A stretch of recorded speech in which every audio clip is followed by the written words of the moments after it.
Welcome back. This is B-Side Banter. This is episode number 4, and I'm here with Aidan Nelson. And Aidan, tell us a little bit about yourself. You're a music reviewer, especially on TikTok. I don't know if you're really anywhere else, but that's where I've discovered you. So yeah, tell us a little bit about yourself. Yeah, so you might know me as the New Music Friday guy. My big thing every week is every New Music Friday I put out a big list, basically just ranking what I thought of each week's new tracks. I'm the one that stays up until 1:30, 2 a.m. every Thursday night, Friday morning, just listening to everything new. It's really fun for me. I love just listening to like how artists I've heard of before or how artists I've never heard of, how they're inventing and redefining what they make. So New Music Friday has always been super interesting to me. So I just kind of made that my thing, and it's worked out pretty well. Do you have certain genres that you focus on? Because obviously when it's New Music Friday, I don't know what the stats are, but there's something like thousands to tens of thousands of songs are uploaded on Spotify like every day. So Yeah. like where do you like specialize? Do you stay away from certain genres? Let us know about that. I try not to stay away from anything. Usually I focus on more like pop, indie pop, or like hip hop releases, but especially like if something like high profile, like if any high profile country drops or something like that, I'll obviously check it out, but it's never my first focus. Very much mainstream is where I tend to focus. Yeah, I tried to do that for a little bit, and it burnt me out. So you're a brave man for doing that. And we had Jake from Honeybee Reviews on here too, and he's in the same boat as you. And I'm just like, man, crazy to stay up that late. But hey, it's awesome because on Friday I just go over to your TikTok and I'm like, oh, these are the songs that like I want to listen to, and I'm like, oh, okay, I was gonna listen to that. Maybe I shouldn't. So yeah, you're doing us all a huge favor. So I appreciate it. Heck yeah. Saving us some time. For sure. Yeah, so like along that vein, I know it's super early. We're not even quite fully 2 months into 2025. But what are some new releases that you've really, really liked so far? Yeah. I feel like I'm in the minority here saying that I really enjoyed the Weeknd album. Okay. I've seen some mixed reviews. Interesting. After Hours is definitely his like peak. But I Mm-hmm. think this new one is a very close second. The back half of it is just banger after banger. Okay. So that's been really high on my list so far. Mm-hmm. The Ethel Cain project that was basically just like noise for an hour and a half. Yeah. It threw me for a loop. Definitely, It wasn't what I expected. So first listen, I was like, this is so strange. But I did see myself like opening up to it, which was awesome. Yeah, totally. Those two, and then Jane Remover. I don't know if you know who Jane Remover is. She has a like a side project called Venturing. That album came out a couple weeks ago. It's very like shoegazy indie rock. It's really, really good. That's probably my number one right now. Right now, okay. I know Jane Remover and have heard, some things here and there. Haven't followed it like super close, but I had no idea that she's doing like a side project. Yeah. That's pretty cool. Yeah, I enjoyed the Weeknd's album. I didn't really dig into a ton of chatter around it. The people I've talked to have all mostly enjoyed it, and like, you're pretty much getting what you always get with the Weeknd, which is a beautifully produced album, right? Like it's just going to be so well produced, and there's going to be a ton of thought put into it, and it's going to just be vibes for days. So I was like, it just checked all those boxes. So it's not my favorite of his, but it's at some point you're kind of splitting hairs when you're talking about the Weeknd album. So yeah, if you wanna hear the craziest synths you've ever heard in your life, you're gonna turn on the Weeknd's whatever he's doing. Yeah, totally, absolutely, yeah, and he's just. Yeah, it's sad, really, what it is that he's kind of done under the Weeknd. Who knows what he's doing next? So yeah. That's awesome. Do you have any like huge releases, or even not huge, like smaller releases, whatever, that you're like really looking forward to in 2025? Yeah, I think it's very interesting to predict because we had so much like crazy high profile artists drop last year that it's kind of hard to think who's left that like needs to come out with something. Yeah, totally. I'm really excited for the Lady Gaga album. The single that she dropped at the Super Bowl is so good. Like I can't stop listening to it. Bon Iver is another one that comes to mind. Big Layoff coming back. I'm really excited for that. And then my favorite artist of all time is John Bellion, and he's been teasing coming back after 6 years. So that makes me really happy and really excited. The 1975 too should be coming. So okay. Getting ready for those. Do you think those two are going to drop in 2025, or is it just kind of like maybe not?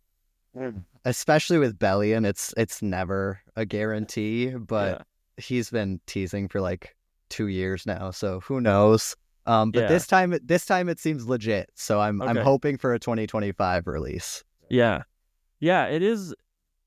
It's and like you think of in hip hop, it's kind of like Playboi Carti. It's like, when is he ever going to drop? Like he's been supposed to have dropped last year at any point, right? So it's like I saw there's billboards out now though saying that it's coming. So who knows? I'll believe it when I refresh my Spotify and it's there. Yeah, seriously. That'll be a huge drop. But yeah, it's one of those things when you have artists that you're really looking forward to dropping and they're like being really vague. Like Frank Ocean is another example that like there's always these little tidbits like, oh, he posted an Instagram story for the first time in 2 years. He must be making new music, and then nothing for a year after that. Right. You're like, this is crazy. So I mean, Frank headlined Coachella and still didn't even want to drop new music. Yeah, it's so wild. So it's one of those things where it's kind of like the following and the chasing after some of these artists, like new albums that you really like, is almost like addicting. But it's also like it can be sometimes so depressing when you're like, shoot, they're not gonna actually drop. Those are definitely some big releases. I don't know if you've heard anything about like the Lana Del Rey album. That I know that she like scrapped her country, like it was supposed to be country or something, and she scrapped that, but I don't know if she's pivoted to something new or I think she has. I think she teased both the country album and like her like natural sound around the same time. So I think one of them is still on the table. Okay. Well, that'll be pretty good. It's always, you can't go wrong with the Lana album. Yeah, she always seems to hit somewhere. It does seem to be like a pretty lean year for heavy hitters, which Jake again from Honeybee was saying like it opens it up so that you can have some of these smaller, mid to small size artists kind of come through, and more attention is given to them. So it can actually be a lot of fun where you're kind of discovering new stuff in these kind of mainstream drought periods. Yeah. So, super excited. I'm kind of looking forward to 2025, but at the same time, I'm like looking at the calendar. I'm like, it's looking pretty bleak. So I don't know like who all is going to be dropping, but who's going to step up? That's what we're going to find out. Exactly.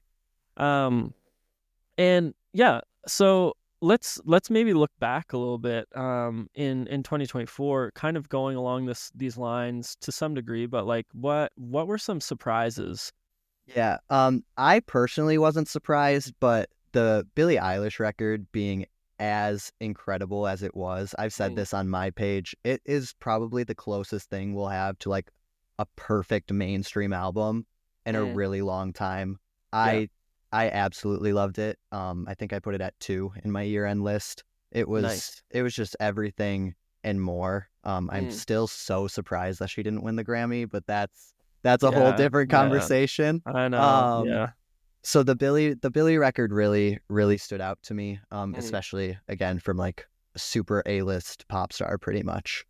Phineas is like one of my favorite producers out there. It's insane. Yeah, I know, he's crazy. I don't love his solo stuff, but like I find that it's so weirdly bland pop, like pop. But then you go and listen to Billie, and you're like, this is so like groundbreaking and amazing. But he always like, well, you think of the 3 albums that they've put out, and each one is so different, like so different. Sure. You've got it's so dark. Her first album is so dark, and then you've got I can't remember the names of them all, But then you've got this like old timey album that they put out that's like really kind of playing off of like, 30s, 40s, 50s, like female vocal styles and stuff like Yeah. that with a really, obviously modern pop twist. And then you've got Hit Me Hard and Soft, which is like just beautiful. They just really went for like some really beautiful tracks. And It's beautiful, it's like, and it's experimental too. Like some of yeah, it these is. sounds that you would never think you'd hear on like the radio. And that's Totally. always been Billy's thing, but they just Mm-hmm. took it to a whole nother level. Yeah, absolutely. So I get that where, when she says, well, first of all, everybody was really, really waiting and in a lot of anticipation for that album. But when when Billy says, I'm dropping an album, like, it's like, it's like a cultural event Oh because yeah. it's going to be crazy. And I don't know how many artists are like that anymore. Um, Right. I feel like she's one of the only ones at this point where it's like this is potentially going to be groundbreaking, right? Yeah. And The Weeknd is one of those artists, but now For sure. he's kind of gone. So I don't know who else is that Yeah. anymore. We'll see. We'll see. Yeah, We'll see. yeah. Any other surprises in 2024 for you? Yeah. I mean, this one isn't a surprise to me at all, but I think Quedeca's mixtape, Scrapyard, it was incredible. If you don't know the backstory behind it, it was basically just a collection of throwaways that didn't make his last album and aren't going to make his upcoming album. It was just like songs that he wanted to get out there just because. And to think that a mixtape of throwaways is like album of the year potential just shows so much growth and so much crazy talent that I think surprised a lot of people. I'm a huge Quedeca fan, so I was like, yeah, this is just what he does. But yeah. A lot of people, it took him more mainstream than he ever was for some throwaway tracks, which was super crazy. Yeah, totally. Yeah, I was blown away by it as well.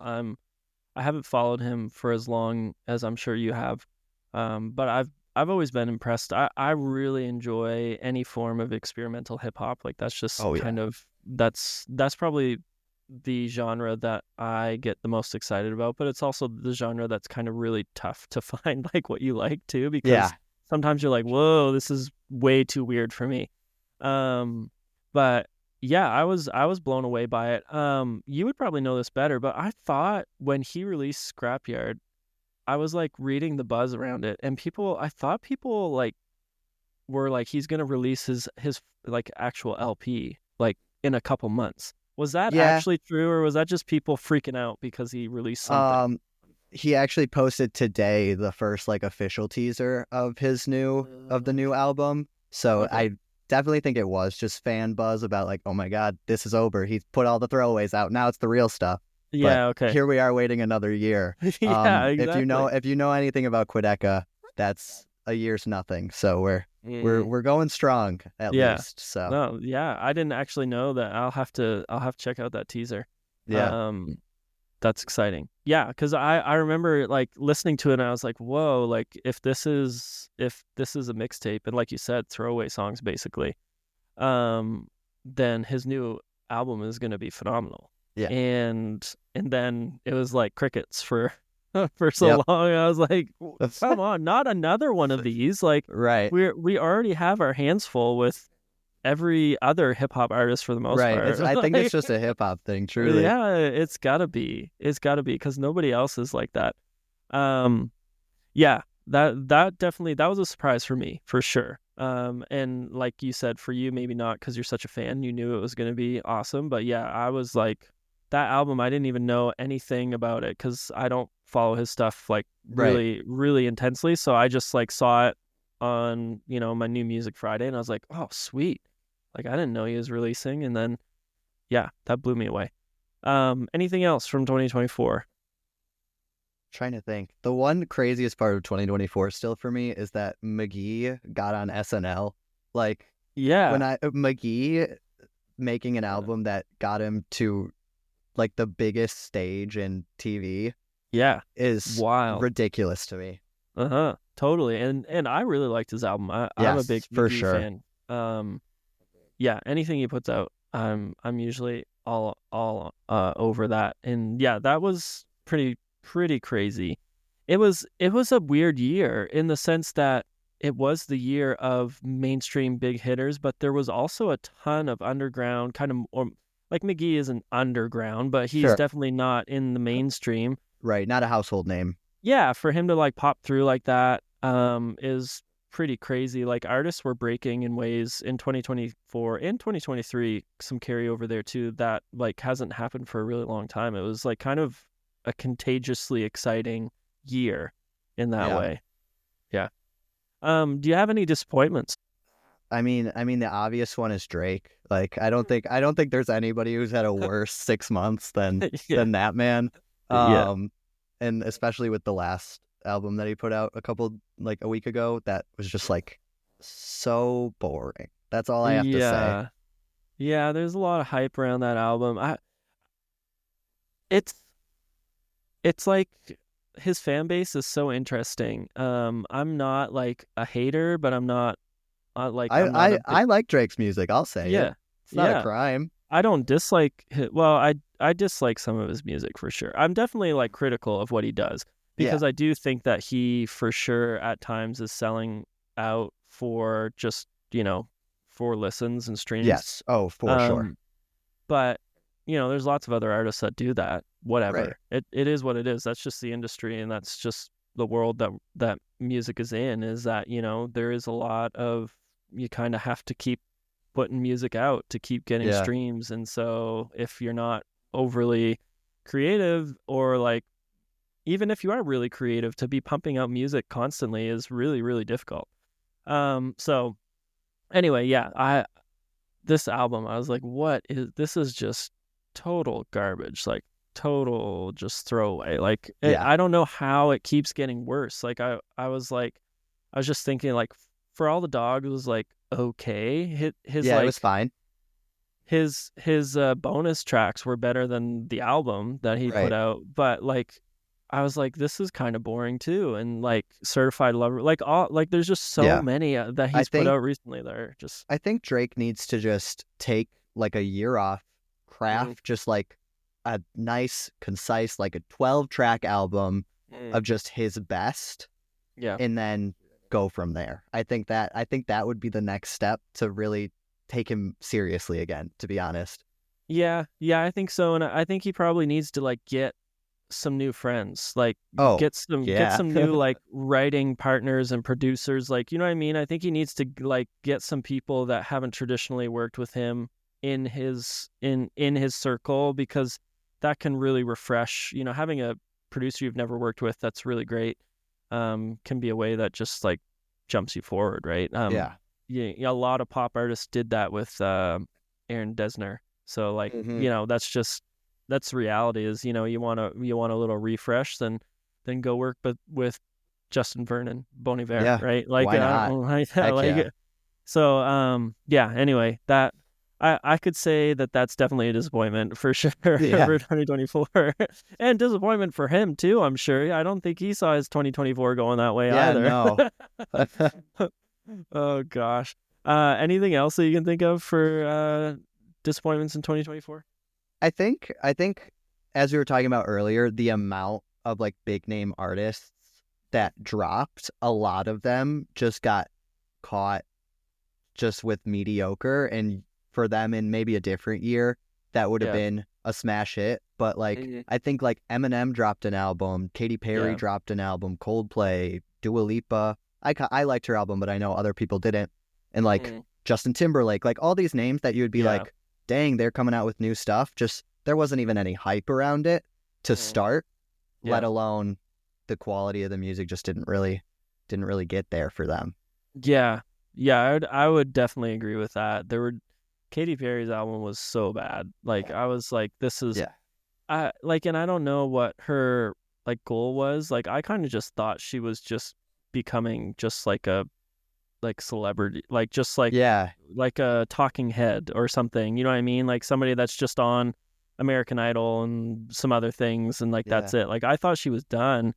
So when she was like, I'm coming out with another album, and then I heard the single, I was like, okay, like this single isn't great, but like I've never been a huge Katy Perry fan, so I'm sure she'll have some catchy songs. And then it was like, that was the catchiest song of them all. And I was like, oh gosh. Yeah. And then she went and she announced a full arena tour. And that's where I was like, she's still going all the way for this. Like, yeah, that's crazy.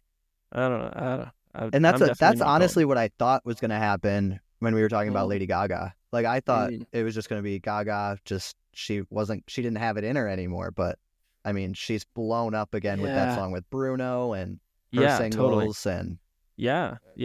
And I think Gaga's different, though. I think Gaga has always been traditionally more of like a true artist, like not artist like we use it to describe a musical artist, but an actual like artist.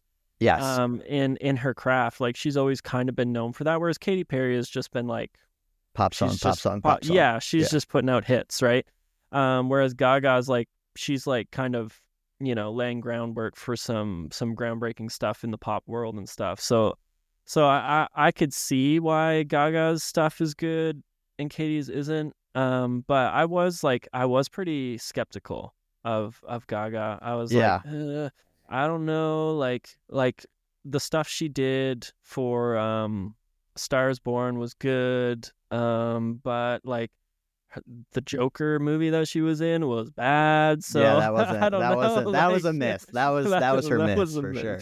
Totally. So I was like, I don't know what's gonna be going on here, but yeah, she's just up to usual Gaga stuff, and in that Super Bowl song, whatever, I forget, is like Abracadabra or something like that. It's so classic Gaga. Like, it's just like, you're like, this Lady Gaga's at her best when she just like doesn't really understand English and she just throws a bunch of syllables together and then says her name. True. Like, it's so good every time, and I don't know how to explain it.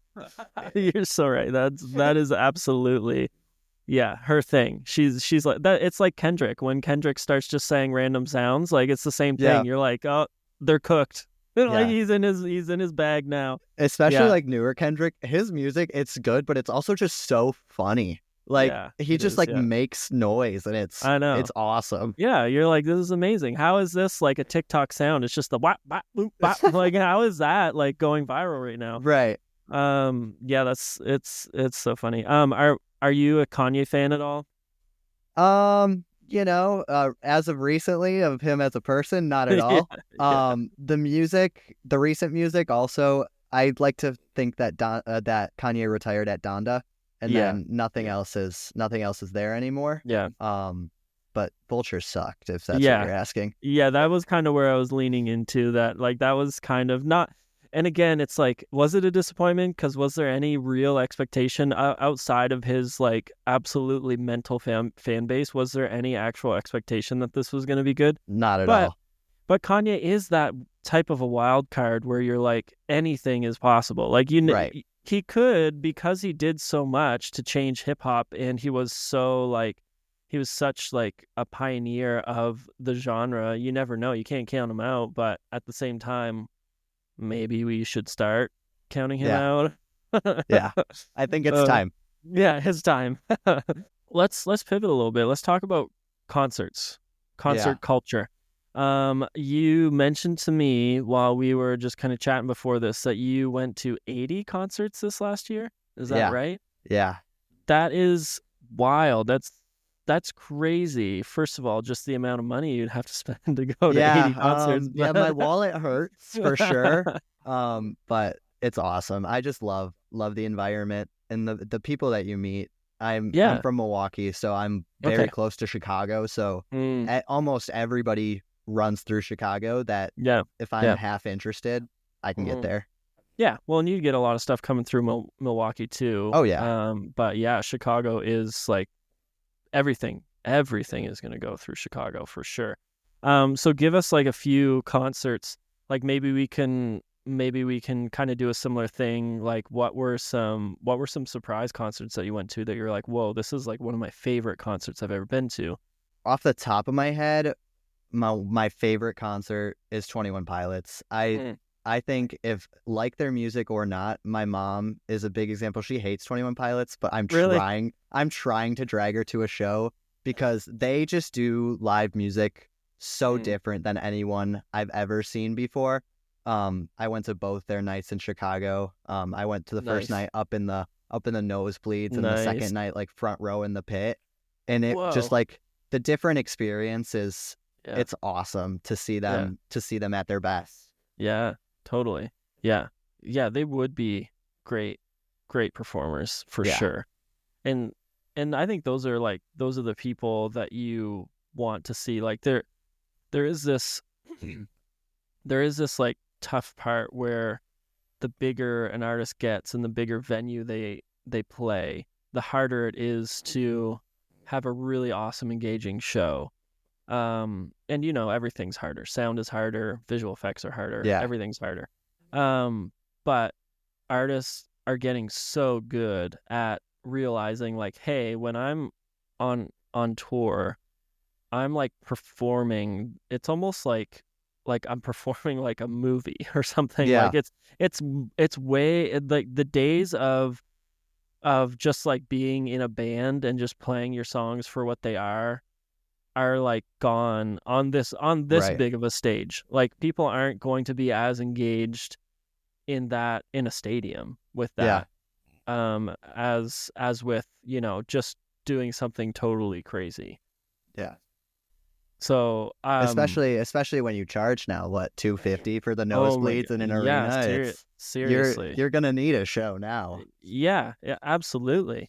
And you need the hype of previous, like obviously right now with this whole like Ticketmaster debacle, and people buying tickets to sell them for a profit and all that stuff, that's just messed up. But for the most part, like you need the hype of previous shows. Like you need positive reviews from people. Like that was amazing for you to continue to sell out shows. Like obviously you have some of the best performers would, in that, on that stage would be like Taylor Swift, obviously. She knows how to put on a show, whether or not you like her music or not. Like there were so many stories and videos of people going around that were like, I'm not even a Taylor Swift fan, I just went with my girlfriend, and it was a religious experience. And it was awesome. It was awesome. So you went to Taylor's too? Yeah. I went. I'm a big fan of Taylor Swift. I kind of fell off the bandwagon after like Evermore and on. I think her music's gotten a little more stagnant. But I love the hits, and there's always good Taylor Swift songs. Like there's never like a terrible run of Taylor Swift songs. The Eras tour, as not just a concert, an experience, was nothing like I've ever seen before. I went in Indianapolis. They transformed the whole city. Like hotels like 4 blocks away were doing things like special events for the Eras tour. It was ridiculous. It was awesome. Yeah, it is crazy. And the amount of work that obviously she puts into those shows, and all of her supporting cast puts into that is just outrageous. But then like obviously she has a huge fan base, but obviously it is such a phenomenal show to the point where she adds dates and they're still selling out. And again, Ticketmaster, screw them. But we hate those guys. People are still buying the tickets. It's not like you go in. It's not like you go in and there's empty seats. Like it's not like all these people are buying the tickets and then they're like, oh shoot, like people still want those tickets. They still want to go and see the show. And my wife and my daughter now are huge Swifties. We actually they ended up getting tickets on the second leg of her like American tour, which Indianapolis would have been on that. They tried to get Indianapolis tickets, couldn't. They got Toronto tickets. I drove them to Toronto from Nashville, and I didn't even get to see the show. Hey, mostly because I did not want to spend another $1,000 on another ticket. All right, I guess that's fair. And I was like, my daughter, like, she'll never forget this experience. So even though she fell asleep in the middle in like the Evermore period, because it's such a long show. It's a long show. It's so long. But yeah, just an amazing experience. So but there's like these other artists they have to put on a phenomenal show, right? And like, was Billie Eilish one that you also saw? I didn't see her on her most recent tour. Okay. I wasn't able to get tickets, but I have seen her in the past. Yeah. Okay. Yeah, because she doesn't do a big show. Like, she's not like, she doesn't do a big production. Everything revolves around her and just the music and her voice mostly. And like, I don't know how many other people could pull that off. Like, for sure, probably not many. No, just because she's such an amazing vocalist, and obviously she has the fans to back that. Yeah. But yeah. So what were some other shows that you saw that you were like, this was amazing? I was in the giant Chapel Roan Lollapalooza crowd. I was in there. Oh man, that must have been crazy. It was insane. I couldn't move at all. Yeah. I didn't have to, but I wanted to leave a little early because I wanted to catch who was next at a different stage. Sure. It felt like I was just going through no end in sight trying to get to the back of that pit. Man. It was an awesome show, but nothing I've ever experienced before. Really? That's crazy. Like, how, like, there were so many people there. Was the sound even good? Like, how, like, I was like right in the middle, so my sound was fine. I assumed that people in the back couldn't hear anything.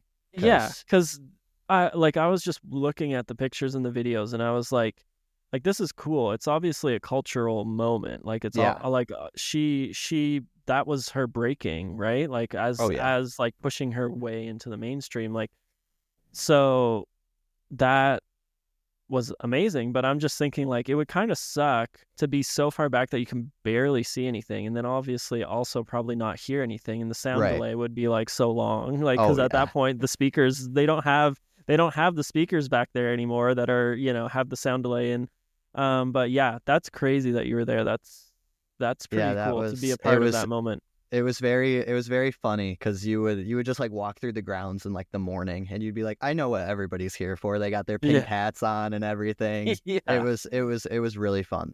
Yeah. Oh man, that's so crazy. And I'm thinking of another artist that kind of had like there were three artists that really kind of had similar like breakthrough moments in kind of 2023, 2024.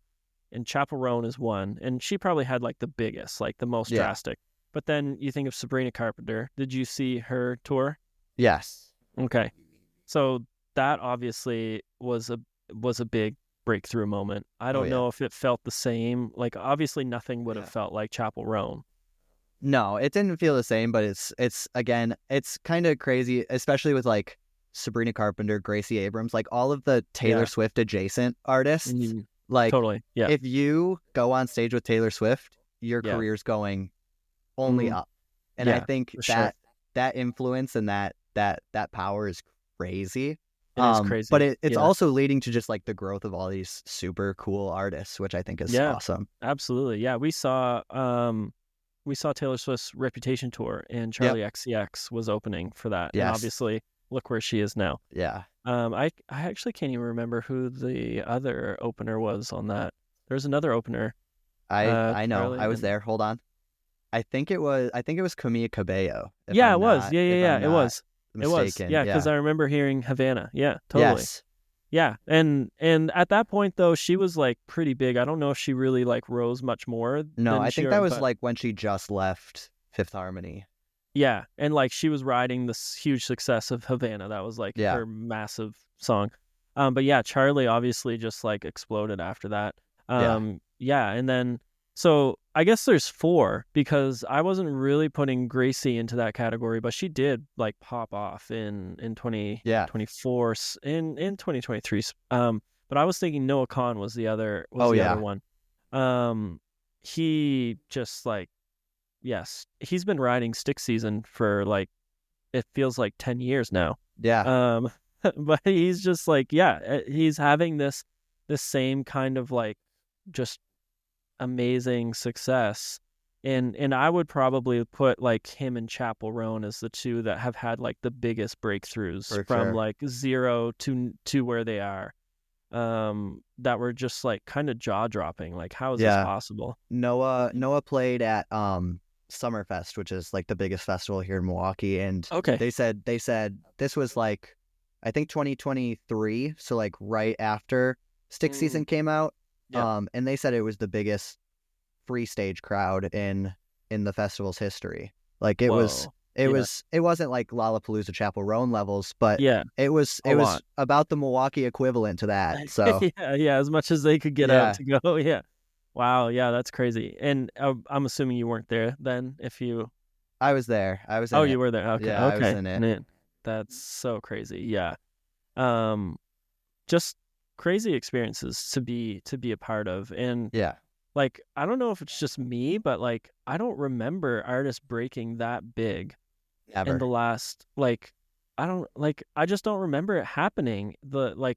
Maybe let's say like 5 years before this has started to happen. I don't know what's like, I don't know if it's just kind of the passing of the torch that a lot of these big pop artists are kind of like fizzling out, Yeah. sort of. And so I like, think it's too just how fast music spreads now. You yeah, have so yeah, many different lanes, so many different ways to get your stuff out there, and hmm so many more people that you can pick up much faster than I hope they buy my CD at the store. yeah, Like, and give it a totally, yeah, shot, you yeah. know? Yeah, it's true. Yeah, you can just blow up. Like you have a few big videos, and all of a sudden it's like game over. Yeah. You're going crazy. Yeah, it is pretty wild. This is kind of unprecedented, for sure. Are there any artists, and if you don't want to speak bad about anybody, that's fine. But are there any artists that you saw that you were like, man, that was disappointing? Honestly, I've had really good luck with my That's shows good. that I've That's always good. gotten something out of it. I think those things that disappoint me a lot now are some fans like Mm, interactions and stuff. I sure. think Okay. what comes to mind right away is the Gracie Abrams Dora Jar opener debacle that happened where Gracie Really? Abrams announced Dora Jar as her opener, and then the Uh, fans started a petition to remove what? her because they didn't know her music. That's so Which was rude. crazy. That's insane. Um, I think the Eras Tour put a crazy expectation in place for Mm, concerts, hmm especially like small venue shows where people are camping out days to get in the Yeah. front row. I Yeah. think I think the culture of concerts, especially like post COVID, has hmm gotten a lot more novelty and instead of the music, which is a little disappointing to me, especially as somebody who loves bouncing around from show to show. Yeah. Um, but I do think the art is still there in the Mm, concerts, hmm which is all I can really ask for. Yeah, totally. Yeah. I'm still kicking myself because Gracie was playing here at the Ryman and I didn't go. And I was like back and forth, and like we were doing something, or like, and it wasn't anything like super important. I could have switched, but after she left, I was like, man, that Yeah, sucks, because chances are like the Ryman's, I don't know if you're familiar with the Ryman here in Nashville, but it's not a huge venue. It's like an old church basically. gotcha. So it's like super intimate and like really rustic, and it's just a special venue because it used to be where the Grand Ole Opry was. Oh, cool. Um, but a really sought after venue to play at. But now I'm kicking myself because I'm like, she's probably not going to play at the Ryman again. She's probably No, going to be in stadiums now, yeah, and I miss that. I've never seen a Gracie solo show. I saw her Mm, opening for Taylor, but yeah. I also would have loved to see her. Good Riddance, her second to last album, this is my Mm, favorite album of hers. I would yeah. have loved to see that Yeah. in a small setting, but Yeah. you get big Those and days are that done. doesn't happen anymore. I know those days are over. Unfortunately, it is sad because some of those intimate venues are just really special Yeah. to kind of see an artist in. I Um, love a small show. That's why I try to look out for, yeah. even if I like heard one of their songs on New Music Friday and they're Mm, coming, yeah. they might turn into a new favorite. So I try to see as many people as I can, whether I know all their songs or one or two. So Yeah, totally. Yeah. My favorite show that I've probably ever been to is, I don't know if you're familiar with Novo More. I'm not. Um he's like a UK guy. He's got a really similar sound to like Bon Iver.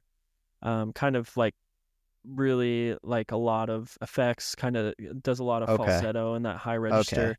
So I'd be into that, is what you're saying. Yeah, I think so. He put out an Awesome. album, I think it was 2024, maybe it was 23. But he just put out an album. I think it was 2024. And he played at like a pretty small venue, like I don't know, maybe you could fit like 500 people or something, standing room only type of venue. That was probably my favorite concert I've ever been to, because for one, the sound is just, you can't beat sound in those small venues like that. Yeah. If like, especially when it's a venue they know and the sound people know what they're doing. Like obviously you can go to some small venues and they have no idea what they're doing. It sounds horrible. Yes. But this wasn't one of those. This was like, you know, it was a professional venue. They know what they're doing. They and the sound is amazing. The crowd's great. And you're just there, you're close so that you can really see the person, no matter where you are. So yeah, and his music is just one of those things that you're like, I like listening to it now more because I saw him live, but like it doesn't even compare. Like his recorded stuff doesn't compare to what you hear when it's live. And I know there's a lot of artists that operate in that way. And that's what makes live music so special. Yeah. Is when one that comes to mind is, sorry to cut you off there. No, one that comes to mind is Dominic Fike. His recorded stuff, it's so polished and like and like perfect pop music. Yeah. And then when you see him live and he just shreds the guitar, or he has a mic that is just for effects, his live shows are crazy too. Yeah. And like some artists, that's their thing, right? And like it's awesome when you go to a concert like a Taylor Swift concert and you're like obviously it's better than recorded, but it's pretty much exactly like recorded, if that makes sense. Like obviously being live in the room and like the sound is better and all that stuff, but it's pretty much just the recorded version. And that's great. Like, cause you don't want less than that. You don't want it to be worse than recording. Right. But when you go and then you just find that their show just puts them that one notch. The next level. Yeah. The next level up. Like, whoa. That's when you're kind of like, man, you're blown away. Like, I saw Kings of Leon. They played at the hockey stadium here, and I wasn't impressed by Kings of Leon. Like there was something going on with their sound. It just wasn't like, obviously they're great performers, and you know, Caleb Followell is probably one of the best male vocalists, like rock in a rock setting. Yeah, just because the stuff he sings, and you're like, I've just read stuff, and like I know, like he does 2 takes on his recordings, and that's all, and like it's just wild. Yeah. Like the stuff that he does is wild. So like obviously I know they're great performers. I'm a huge fan of Kings of Leon anyway, so I was impressed just being there, but I was a little disappointed with the sound. I found that the sound in that stadium wasn't great. But their opener, who I hadn't really heard of before, Fantagram, like kind of like an electronic duo out of New York, they were amazing. Like I was blown away.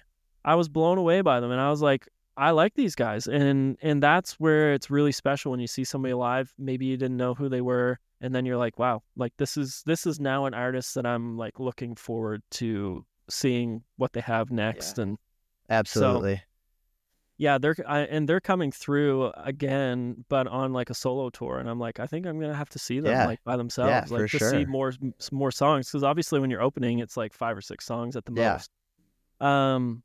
Yeah. So anyway, just you can have such real like special moments with artists when it's live. So I love it. I can't get enough of it. I know it becomes like an addiction where you're like, it really does. I need to see these people, and obviously if you have the means to go to it, then it's like, what's stopping you? Because in an ideal world, that's where the artist should be at their best, is when they're playing live. Like obviously you have the horror stories of like some of, like, you know, you think of like some of like the punk rock bands of the 90s and 2000s, like Blink-182 was notorious for having horrible shows. Terrible because like Mark and Tom don't really sing well. So like, Right. and they're drunk and high. Like basically Travis Barker's the only person that's doing anything. Doing something. And yeah, and they're just like, they can't sing and it's horrible. And they're just being like horribly vulgar the whole time. And you're like, this is kind of funny, but like, I wasted my money here. Like, this is horrible. So like, hopefully the days of that are over. And I think pop has really helped that. I think pop has made it so that it's like, no, like live music has to be amazing. And obviously when you're going to a rock concert, it's not going to be the same. It's not going to be as polished, but the expectation, I think, for people that are going to those concerts is that now. Yeah. Especially as we go back to the Ticketmaster and all that dynamic pricing and all that. Now that I'm paying $100 for this show that I could have spent like $40 on, I'm gonna expect some more than what I would have originally. Yeah. Oh, yeah. Absolutely. Absolutely. It's like, it's ridiculous if you, especially the really big artists that are coming through and playing stadiums, and you're like, I'm paying $150 for nosebleeds, like to sit so far that I can't even really see them on stage. I just have to watch the screen the whole time. Like, that's a lot of money. I'm still waiting for the Kendrick Lamar and SZA tickets to go down so I can snag one. Man, I hope they do. That's one of those concerts. They're playing in Atlanta, so it's not too far from here, but it's like, I don't really want to go alone, and I don't really have anybody that like would go with me that likes Kendrick like I do. So I'm like, man, this sucks. But I don't feel as bad because the tickets are so expensive. Like if the tickets were like even $100, I would be like, I gotta go. For a stadium, that's fine. Like that's doable. I know. But yeah, it is pretty crazy. And I'm sure, I don't know if you've been like looking at weekend tickets. I've been looking. I saw him on his last stadium tour, and it was incredible. I'm gonna do everything to go again, but now that's just not happening. Are they expensive now? I haven't looked at them. They're bad. Brutal. Yeah, it's so frustrating because you just want to go and have a good time, and the price just makes that sometimes feel unattainable. I think another thing too, like especially I've noticed in like Live Nation venues, they're booking these artists in rooms that they can't fill just so they can sell more tickets. And I guess for me as a concert goer, I'd rather pay a little extra to go into a sold out, packed out room than a place with half the seats empty. Like it just doesn't feel the same, Oh yeah, absolutely. Yeah, and the energy is kind of weird, and like, because like, even though everybody might be excited, everybody's kind of like, oh, like they're looking around, they're like, oh, this is weird, like, like what's going on? Well, we went to like just on a whim. I'm not a Jelly Roll fan. I don't know if you know Jelly Roll. I'm sure you do. Heard of, yeah. But he played his last show. He added it like last minute in Nashville to end his tour, and the tickets were like $20. And why not? So dirt cheap. So we were like, let's just go. Why not? And it was kind of like that. There were a lot of empty seats. And it was so weird because he's on stage saying, I sold out a show in Nashville, Tennessee at Bridgestone Arena. And like people are looking around. They're like, no, you didn't. Like there's a lot of empty seats here. Like, what are you talking about? But when they look at the tickets, because the tickets are all sold and they're they're just like, exactly. Like, it's like, I guess technically when you talk about it, you did sell out like the arena, but like the people aren't here because where are they? Where'd they go? A bunch of resellers bought the tickets.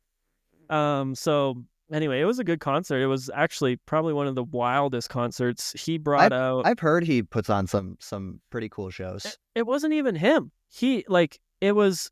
So he had an opener. His name's Ernest. He, like, it might be too deep of a cut in country, but he's more of a songwriter than an artist. But he brought out Morgan Wallen, which we were like, whoa, okay, if an opener brings out a guest like this, like Jelly Roll's obviously going to do something. Jelly Roll brought out...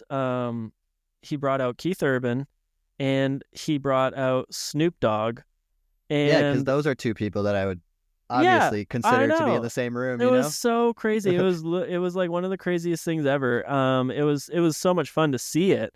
But yeah, anyway, it was probably the best $20 I've spent. Live music, there's nothing like it. There's nothing like that, and like you can even like even thinking in like other worlds, like the movie world, it's not the same because you're watching on a screen.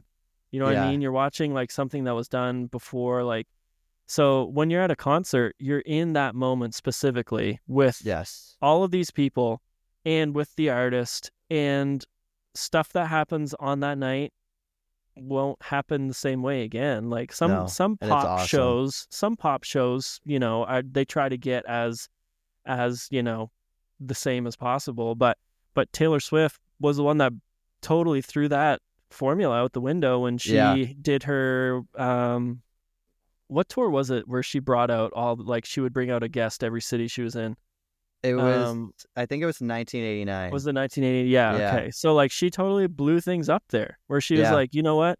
I'm going to be playing the same set list, but I'm going to have like a guest come out and it's going to be Yeah. totally different anywhere you go. And then, you know, this tour, she has her special songs or secret Yep. songs or whatever she calls them. So it's like, yeah, you now you have this expectation that you want to be in a concert where it's like a one-time thing. It'll never happen this way ever again. And that's what these artists are doing, and that's what's so special about those moments. Absolutely. I think I saw the 1975 3 times in 1 year, and Whoa, the set list was different every time. that's amazing. They do such a great job of just like mixing it up. Yeah. They played a show at the arena in Milwaukee, and they tour debuted my 2 favorite songs, and it literally That's felt awesome. like it was just for me. Yeah, Because like yeah. I like tweeted at them like maybe, oh, you should play these songs, ha ha ha, I'll be there. And then they play the first one, and I'm like, wait, hold on. And then they play the second one. It was wild, and that is I don't think I'll amazing. ever have that kind of experience again. Yeah. No, you won't. Probably not. No. Well, and especially because they're one of your favorite artists too, right? Yeah. Like that just builds on it even more. Well, I appreciate you coming on the podcast. It was a pleasure to have you. Yeah, thank you so much for having me. This was Not a a problem. blast. We'll catch you guys next time. Tune in next week for a new episode and a new guest. Peace.